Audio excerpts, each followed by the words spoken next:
Oi, gente, eu sou Ana Carolina, faço parte do grupo Tinta Vermelha do FMG e eu vim aqui apresentar a relatoria dos capítulos 5 e 6 do livro 1 do Capital, dando continuidade aos esforços do nosso grupo de estudos Introdução ao Pensamento Marxiano desse semestre. Primeiramente, eu gostaria de lembrar que a relatoria é voltada apenas para iniciar os nossos debates em torno do texto e, de forma alguma, tem a pretensão ou capacidade de substituir a leitura do texto. E também não tem propósito de exaurir as discussões que os capítulos vão trazer à tona, apenas dar um pontapé inicial para o nosso próximo debate nessa segunda. E eu vou ressaltar também que a edição que eu estou utilizando é a da Boitempo de 2017, com tradução do Rubens Enderle. Isso é importante porque eu vou fazer referência a algumas páginas desse livro, livro físico. Então, para dar início, a gente vai falar agora do primeiro capítulo que integra a seção 3 do livro do Capital, que é chamada de A Produção do Mais Valor Absoluto. Como a gente já viu, ela é precedida e precipou a leitura também da seção 1, Mercadoria e Dinheiro, que contém os 3 primeiros capítulos, e a seção 2, A Transformação do Dinheiro em Capital, que tem apenas um capítulo do mesmo nome.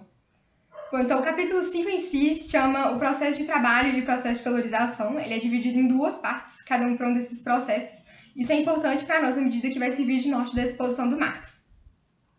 Bom, então, para começar efetivamente, eu vou dar início com uma citação, que é a primeira citação da primeira parte do processo de trabalho, e eu estou aqui na página 255. A utilização da força de trabalho é o próprio trabalho. O comprador da força de trabalho a consome fazendo com que seu vendedor trabalhe. Desse modo, este último se torna apto em ato aquilo que antes ele era apenas potente, em potência. A saber, a força de trabalho em ação, trabalhador. Para incorporar seu trabalho em mercadorias, ele tem de incorporá-lo, antes de mais nada, em valores de uso, isto é, em coisas que sirvam à satisfação de necessidades de algum tipo. Assim, o que o capitalista faz o trabalhador produzir é um valor de uso particular, um artigo determinado. A produção de valores de uso ou de bens não sofre nenhuma alteração em sua natureza pelo fato de ocorrer para o capitalista e sob seu controle, razão pela qual devemos, de início, considerar o processo de trabalho, independentemente de qualquer forma social determinada. Bom, então, antes dessa exposição, a gente pode começar analisando a diferença essencial entre a força de trabalho e o trabalho em si, que é a utilização da força de trabalho.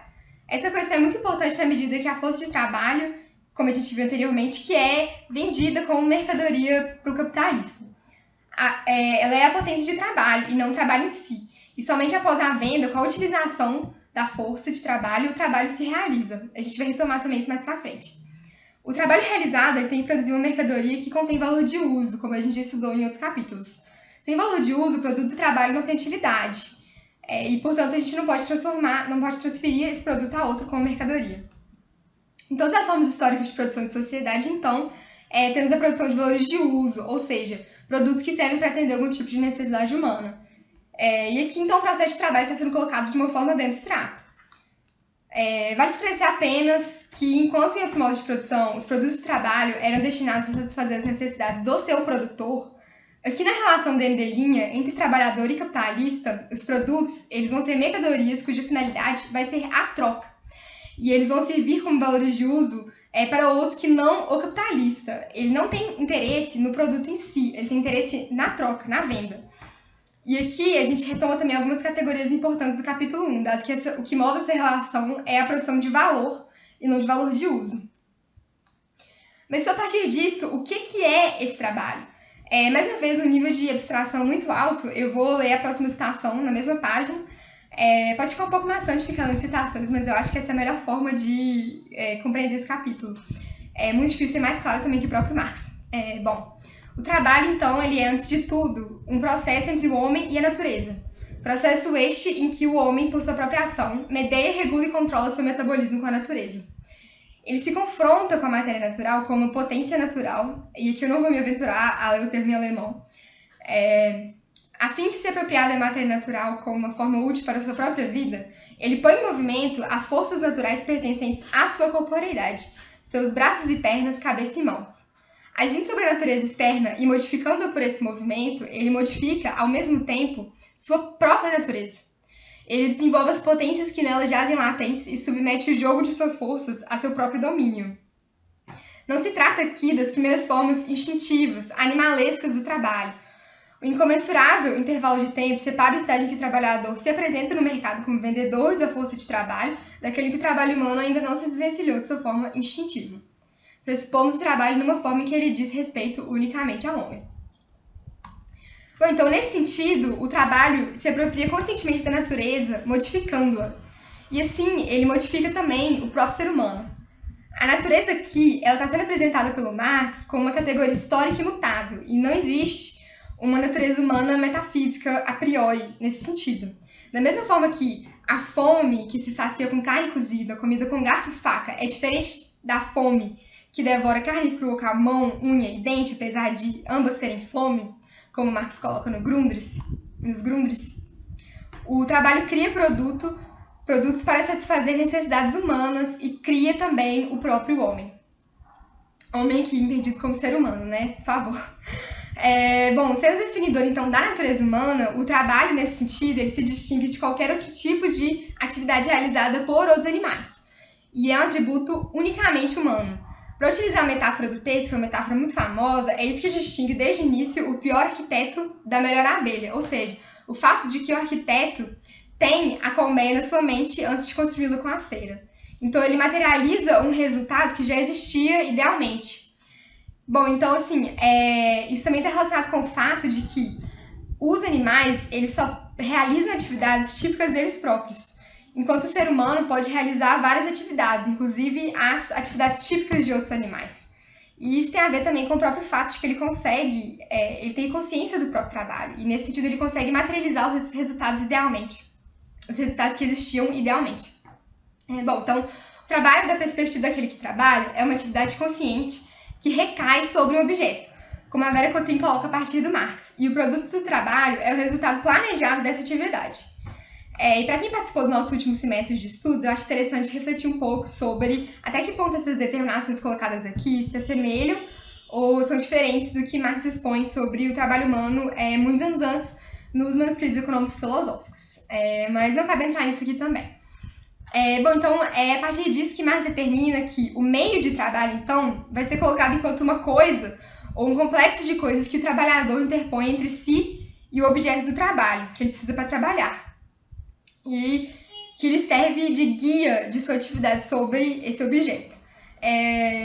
Bom, então, no sentido mais amplo, o processo de trabalho vai incluir, entre seus meios, além das coisas que medeiam o efeito do trabalho sobre o seu objeto e assim servem de um modo ou de outro como condutores da atividade, também todas as condições objetivas necessárias à realização do processo. Então, somente a própria terra pode ser considerada aqui como o arsenal original dos meios de trabalho. E o que diferencia as épocas econômicas nesse sentido vai estar relacionado com essa ideia de meio de trabalho, porque o que vai diferenciar esses momentos vai ser não o que é produzido, mas como e com que meios de trabalho. O trabalho, então, ele também vai ser um processo de consumo, na medida que ele consome seus elementos materiais. Ele consome seu objeto e consome seu meio também, né? Ele vai, eventualmente, destruir o próprio meio de trabalho. A gente vai desenvolver isso um pouco mais pra frente. O processo de trabalho, como expusemos em seus momentos mais simples e abstratos, é atividade orientada a um fim, a produção de valores de uso, a apropriação do elemento natural para a satisfação de necessidades humanas, condição universal do metabolismo entre homem e natureza, perpétua condição natural da vida humana, e, por conseguinte, independente de qualquer forma particular dessa vida, ou melhor, comum a todas as suas formas sociais. Bom, agora então a gente vai analisar a forma especificamente capitalista, que abarca todas essas questões que a gente viu agora, porém uma série de outras especificidades. O Capital, enquanto crítica da economia política, é uma análise específica do capitalismo, mas Marx também vai recorrer em repetidas vezes a formas de organizações do passado para que a gente possa entender a forma capitalista, que obviamente não é também um modo de produção historicamente isolado e de forma alguma pode ser tratada isoladamente, né? Essa abstração da relação homem-natureza, para que seja possível determinar a categoria do trabalho, ela é muito importante e muito relevante. Bom, embora o próprio trabalho ele não é encontrado nessa forma na concretude, a gente pode abstrair as características do trabalho a partir de fora de uma forma histórica específica, e essas determinações vão ser características gerais do processo de trabalho, e elas não vão bastar nesse sentido para analisar a realidade, sendo apenas um aspecto do processo de trabalho, como Marx fala na página 265.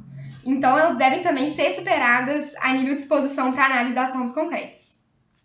Bom, então, na forma capitalista, o Marx fala: o trabalhador labora sob o controle do capitalista, a quem pertence seu trabalho. O capitalista cuida para que o trabalho seja realizado corretamente e que os meios de produção sejam utilizados de modo apropriado, a fim de que a matéria-prima não seja desperdiçada e o meio de trabalho seja conservado, isto é, destruído apenas na medida necessária à consecução do trabalho. Em segundo lugar, porém, o produto é propriedade do capitalista, não do produtor direto, do trabalhador. O capitalista paga, por exemplo, o valor da força de trabalho por um dia. Portanto, sua utilização, como de qualquer outra mercadoria, por exemplo, um cavalo que ele aluga por um dia, pertence-lhe por este dia. Ao comprador da mercadoria pertence o uso da mercadoria, e o possuidor da força de trabalho, ao ceder seu trabalho, cede, na verdade, apenas o valor de uso por ele vendido. Bom, então a gente tem aqui novamente como o trabalhador vende a força de trabalho e não o trabalho em si, e como que isso é essencial para entender a liberdade que o capitalismo traz, a partir da qual o trabalhador e o capitalista se defrontam em condição de igualdade no mercado, enquanto vendedores e compradores de mercadoria, né? Enquanto possuidores de mercadoria que vão colocar essa mercadoria à venda no mercado. No caso, o trabalhador, ele vende livremente a sua mercadoria, força de trabalho. No entanto, a partir do momento que o trabalhador vende essa força, nesse nível de abstração, o trabalho também vai pertencer ao capitalista. E o capitalista precisa garantir que a força de trabalho irá funcionar em condições normais. Ou seja, como o próprio Marx vai falar, com padrão com padrão médio de habilidade, eficiência e celeridade. Marx vai fazer, então, uma breve crítica, em nota de rodapé, ao economista político James Mill, que confunde trabalho e capital e coloca como se o trabalhador vende esse trabalho em si e não somente sua força ou potência de trabalho.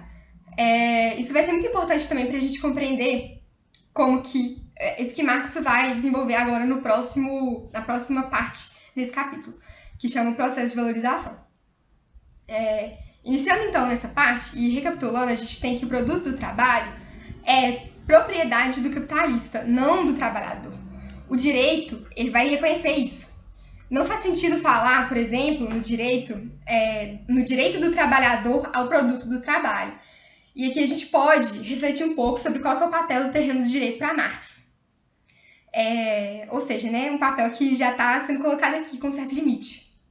Nesse momento, o Marx ele vai demonstrar como que o capitalista paga ao trabalhador o equivalente necessário à sua força de trabalho, de modo que tampouco a gente pode chamar essa relação de compra e venda de uma relação injusta, sendo que, na verdade, é muito mais complexo do que isso. E a gente também não pode analisar a partir de um ponto de vista moralista, digamos assim. Para explicar o processo de valorização, Marx ele vai começar com mais uma crítica aos economistas políticos que estipulam que, na relação DMD, o preço do produto é igual à soma dos custos de produção. Ou seja, o valor original do capital iria se decompor em elementos quantitativos, valor da força de trabalho, valor da matéria-prima e valor dos instrumentos de trabalho, para reaparecer no produto como soma de valores. Essa ideia é absurda e ela não explica a realidade, porque nunca se poderia criar a partir dela um valor maior que o original. Isso é contraditório com o próprio conceito de capital. E o capitalista, então, ele seria um mero adiantador do salário do trabalhador e não retiraria nada desse processo, que seria basicamente uma operação gratuita de crédito, como coloca o Roman Rodolsky, que a gente está utilizando também na nossa bibliografia complementar. Mas, então, como coloca o Marx, o capitalista também tem que comer e beber, ou seja, essa percepção do economista política não explica como que o trabalho poderia criar valores de troca maiores do que já existiam. Então, assim, a gente sabe aqui que o preço do produto não é igual à soma dos custos de produção, ou seja, está sendo adicionado um novo valor. Bom, então a gente vai entender como que o processo da valorização realmente se coloca na realidade, né? Realmente se coloca na produção. Para isso, a gente vai começar analisando como que a mais-valia tem origem na diferença entre o trabalho objetivado no salário e o trabalho vivo realizado pelo trabalhador. Como Marx coloca a partir da página 270, o fato de que meia jornada de trabalho seja necessária para manter o trabalhador vivo por 24 horas, de modo algum o impede de trabalhar uma jornada inteira. O valor da força de trabalho e sua valorização no processo de trabalho são, portanto, duas grandezas distintas. É essa diferença de valor que o capitalista tem em vista quando ele compra a força de trabalho. Bom, então o primeiro aspecto que eu gostaria de ressaltar desse debate, antes de continuar no próximo parágrafo, é como o cálculo do valor da força de trabalho, novamente está colocado aqui como o cálculo do necessário para manter o trabalhador vivo. E isso vai incluir os custos necessários não só para o trabalhador em si, mas para a manutenção do núcleo familiar inteiro do trabalhador, né? O trabalhador ele precisa se reproduzir. E isso está colocado aqui pelo Marx nesse sentido de cálculo, né, do valor pago pelo trabalhador. E, bom, continuando aqui no próximo parágrafo já, nosso capitalista previu esse estado de coisas e o caso o faz rir. O trabalhador encontra na oficina os meios de produção necessários não para um processo de trabalho de 6, mas de 12 horas. Assim como 10 libras de algodão absorveram 6 horas de trabalho e se transformaram em 10 libras de fio, 20 libras de algodão absorverão 12 horas de trabalho e se transformarão em 20 libras de fio. Consideramos o produto do processo prolongado de trabalho. Das 20 libras de fio estão objetivadas agora 5 jornadas de trabalho, das quais 4 foram empregadas na produção de algodão e dos fusos e uma foi absorvida pelo algodão durante o processo de fiação. A expressão em ouro da jornada de trabalho é 30 shillings, ou um pound, né, e 10 shillings. Esse é, portanto, o preço das 20 libras de fio. A libra de fio continua a custar 1 shilling e 6 pence, mas a quantidade de valor da mercadoria lançadas no processo soma 27 shillings. O valor do fio é de 30 shillings. O valor do produto aumentou 1/9 sobre o valor adiantado em sua produção.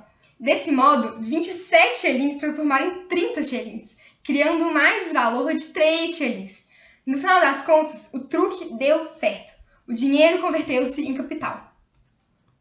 Então, como a gente viu no capítulo 4, dedicado para analisar a transformação do dinheiro em capital, o que transforma o dinheiro em capital é a criação de mais valor, né?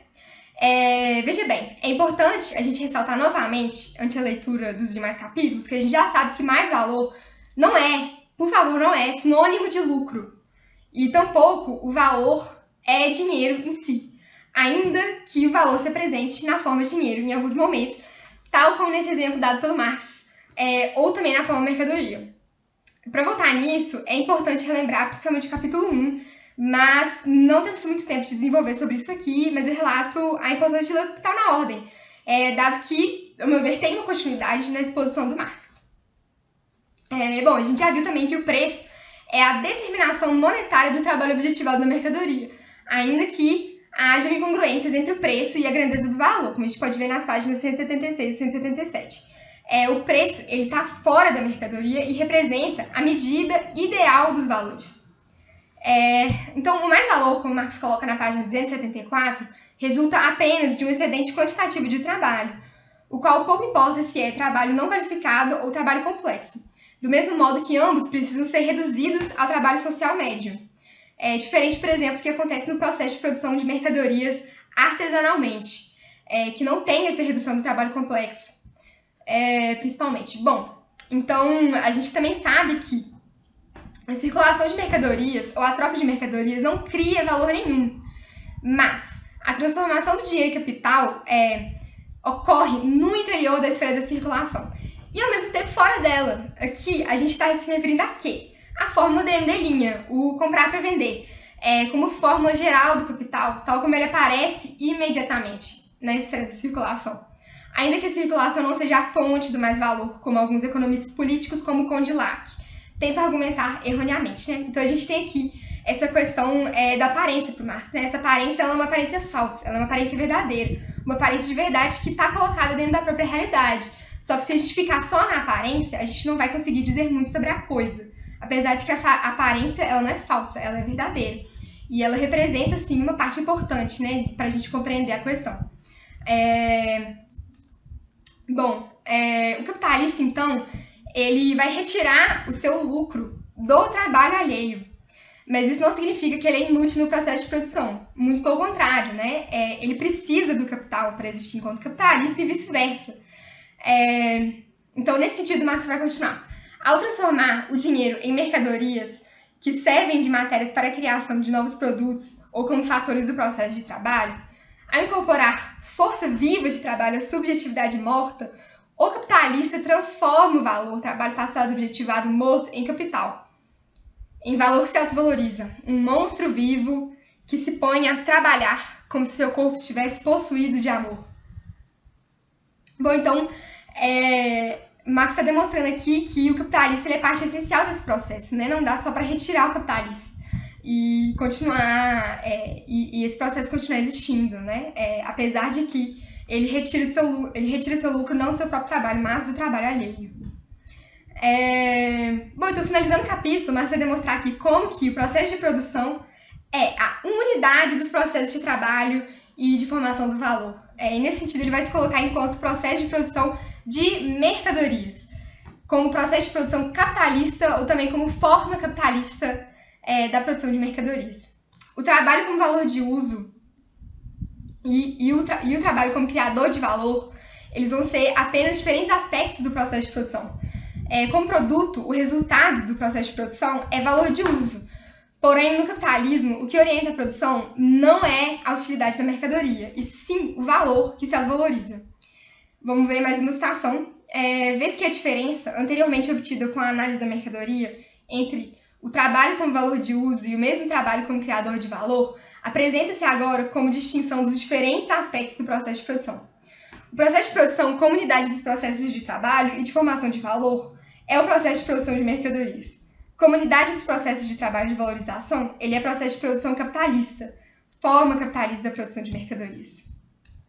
Assim, a gente termina o capítulo 5, o processo de trabalho e o processo de valorização, e vamos agora para o capítulo 6, que se chama Capital Constante e Capital Variável. A gente está ainda na seção 3 do livro Produção de Mais Valor Absoluto, para que a gente continue se orientando. Bom, agora a gente vai tratar do capítulo 6, Capital Constante e Capital Variável, e vai ver como os diferentes fatores do processo de trabalho, esse elemento do processo de produção, participam dos diferentes modos de formação do valor dos produtos, e como que isso caracteriza os dois tipos de capital que a gente tem no título. Bom, então a razão para existirem essas duas formas de capital é dada pela própria duplicidade do trabalho, ou seja, o fato de que o trabalho possui duas propriedades ao mesmo tempo, uma que cria e a outra que conserva valor.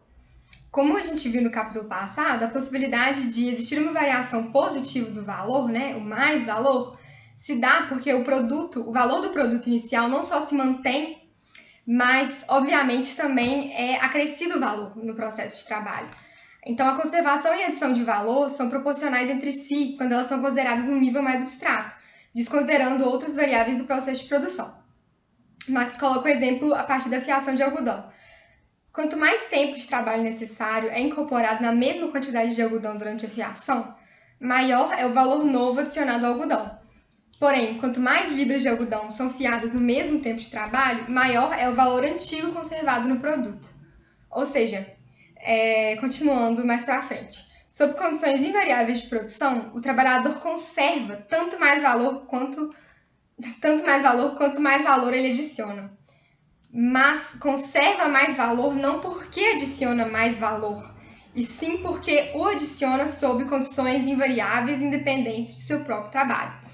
Em certo sentido, pode-se dizer que o trabalhador sempre conserva valores anteriores na mesma proporção em que adiciona novo valor. Bom, então nesse processo, para a gente entender o algodão, a matéria-prima do fio, ele desaparece, dando lugar ao fio. Por mais que a substância permaneça a mesma, a forma dela foi modificada e então ela se tornou outra coisa. É diferente da máquina de fiar, é matéria auxiliar nesse processo. A máquina ela vai conservar sua forma no início e no final do trabalho, ou seja, ela vai continuar a existir separadamente do produto que ela ajudou a criar. Porém, obviamente, a máquina de fiar não vai durar para sempre, então por mais que ela possa ser reparada ocasionalmente, eventualmente ela vai estragar e ela vai se desgastando na medida em que ela é utilizada no processo de trabalho até que padeça e se transforme em sucata. E aqui Marx ele faz uma analogia com o próprio padecimento do ser humano até a sua morte. E nesse sentido, o meio de trabalho também vai passando aos poucos o seu valor de uso para as mercadorias que ele auxilia a fabricar, né? Então, ele também se destrói, mas ele não se destrói nesse mesmo período de tempo, né? Ele vai se destruindo num período de tempo mais extenso. Então, para entender isso, vamos ver o exemplo que o Marx traz de um meio de trabalho que dura 6 dias. A cada dia de trabalho, ele perde, em média, 1/6 de seu valor de uso e, por conseguinte, transfere 1/6 de seu valor a seu produto diário, né? Então, assim, vai ser calculada a depreciação de todos os meios de trabalho. Isto é, por exemplo, sua perda diária de valor de uso e sua correspondente transferência diária de valor ao produto, né? Então, a conservação do valor, ela tem que incluir também o valor do meio de produção, que vai se transferindo aos poucos. E, bom, claro que aqui a gente está considerando que todo produto do trabalho é utilizável, o que não é frequentemente o que acontece na prática. O próprio algodão, que, por exemplo, que a gente estava tratando, ele não se transforma integralmente em fio.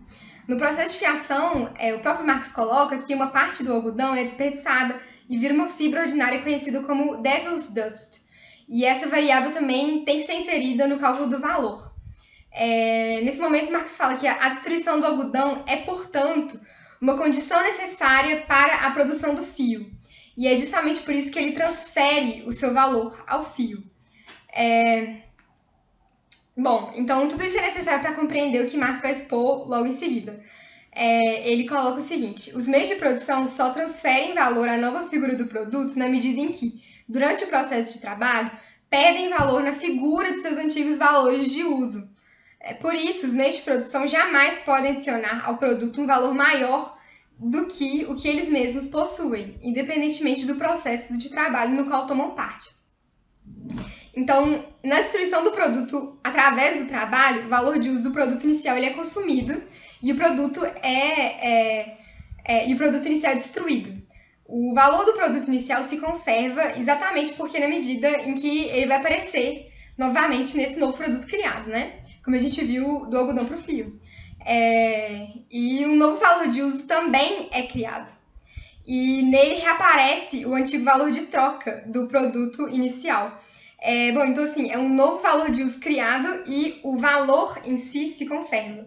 O valor de uso do algodão para de existir, porque o algodão parou de existir. E aí é criado um novo valor de uso do fio, a utilidade do fio. E nesse movimento, o valor ele se conserva. E, bom, e reaparece também ao mesmo tempo o antigo valor de troca do produto inicial. O Marx vai repetir isso na página 285. Bom, então a gente compreendeu a partir disso só a conservação do valor. E então, como se dá a adição de valor, né? Se esses produtos eles não são capazes de adicionar valor a partir disso que a gente viu. O Marx fala que o que vai poder adicionar valor é somente a força ou a potência de trabalho, que é vendida ao capitalista. Ou seja, o que adiciona valor é a força de trabalho. E o trabalho em si, que é a força de trabalho em ação, como a gente já viu anteriormente, ele tem a potência ou capacidade natural intrínseca, né, de adicionar valor. É justamente por seu caráter de força de trabalho em ação, ao mesmo tempo que conserva valor. Isso é muito interessante, né? Isso parece bem complicado, mas acho que fica fácil, se você tiver compreendido bem o capítulo 5, fica fácil também de compreender isso que está colocado aqui, minha opinião. Bom, então, repito, o capitalista compra e o trabalhador vende a força de trabalho, não o trabalho. Mas como a gente já estudou, o trabalho então ele passa a pertencer ao capitalista. E essa dádiva de conservar e adicionar valor, então, ela é dada gratuitamente ao capitalista, como Marx coloca na página 284. Bom, então, justamente porque o Marx ressalta, né, como que o trabalhador vende a força de trabalho, o que vai conservar e adicionar valor vai ser recebido gratuitamente. Bom, então o valor adicionado ele é criado pelo próprio processo de trabalho. A gente está vendo, né, como que o trabalho tem esse caráter dúplice. Parte dele vai ser para repor o dinheiro desembolsado pelo capitalista na compra da força de trabalho. Então, é preciso que seja criado um novo valor para que o Marx consiga repor o valor que ele gastou por meio do pagamento de salário do trabalhador. Porém, outra parte, e esse valor ele vai ser gasto pelo trabalhador e pela família do trabalhador em meios de subsistência, né? Eles precisam existir, comer, reproduzir, ter filhos, né? Criar nova força de trabalho, criar família, enfim. Então isso vai para sustentar esse núcleo familiar. Não só o trabalhador, indivíduo, né? Porém, outra parte vai ser apropriada pelo capitalista por meio de um lucro monetário. Essa parte do valor criado, né? Então tem uma parte que vai por meio de subsistência e outra parte vai ser apropriada por meio desse lucro monetário. Repito, valor não é sinônimo de dinheiro, mas ele aparece muitas vezes na forma de dinheiro. Bom, então esse valor excedente do valor adicionado é o que constitui o que Marx chama de mais-valor. Isso é muito importante porque acho que poucas pessoas entendem isso. Muita gente fala, já vi muitos manuais falarem coisas erradas, assim. Enfim. E é uma coisa muito famosa, né, da Marx. Então, mais-valor ou mais-valia também. A tradição antiga brasileira usava esse termo mais-valia, né? Mas atualmente é traduzido como mais-valor. Estou usando a edição de 2017 da Boitempo. Vejamos o que Marx fala. Já sabemos, no entanto, que o processo de trabalho pode durar além do tempo necessário para reproduzir e incorporar no objeto de trabalho um mero equivalente do valor da força de trabalho. Isso a gente viu no capítulo 5. Em vez de 6 horas que aqui seriam suficientes para essa reprodução, o processo dura, digamos, 12 horas. Assim, por meio da ação da força de trabalho, não apenas seu próprio valor se reproduz, mas também se produz um valor excedente. Esse mais-valor constitui o excedente do valor do produto sobre o valor dos elementos formadores do produto, isto é, dos meios de produção e da força de trabalho. Muito bom, né? Exatamente isso que a gente estava colocando. Então, assim, a partir disso, já deve ter ficado claro na leitura que vocês fizeram o que o Marx vai determinar como a diferença entre capital constante e capital variável, né? A partir disso, então, ele só basicamente finaliza. Voltamos, né, para o livro. Portanto, a parte do capital que se converte em meios de produção, isto é, em matérias-primas, matérias auxiliares aos meios de trabalho, não altera sua grandeza de valor no processo de produção. Por essa razão, denomino a parte constante do capital, ou, mais sucintamente, capital constante. Por outro lado, a parte do capital constituída de força de trabalho modifica seu valor no processo de produção. Ela não só reproduz o equivalente do seu próprio valor, como produz um excedente, um mais-valor, que pode variar, sendo maior ou menor de acordo com as circunstâncias. Essa parte do capital transforma-se continuamente de uma grandeza constante em uma grandeza variável. Os mesmos componentes do capital que, do ponto de vista do processo de trabalho, distinguem-se entre fatores objetivos e subjetivos, como, respectivamente, né, meios de produção e força de trabalho, distinguem-se do ponto de vista do processo de valorização como capital constante e capital variável. Bom, então, assim, a ideia principal, a ideia central do texto aqui, ela já está explicitada. E aí, para terminar, o Marx ele vai fazer somente uma breve consideração acerca de como o valor dos meios de produção pode alterar sem que altere o caráter constante do capital constante, né? Sem que o capital constante deixe de ser capital constante, por mais que o valor dos meios de produção se alterem. Eles vão continuar se mantendo de forma constante. Do mesmo modo, uma mudança de proporção entre os capitais constante e variável também não altera as funções desse tipo de capital. Por mais que tenha, pode ser que o capital constante aumente mais um pouco e o capital variável diminua mais um pouco, ou que o capital variável aumente mais um pouco quando o capital constante diminua. E isso não vai significar uma mudança nessas funções de cada um desses tipos de capital.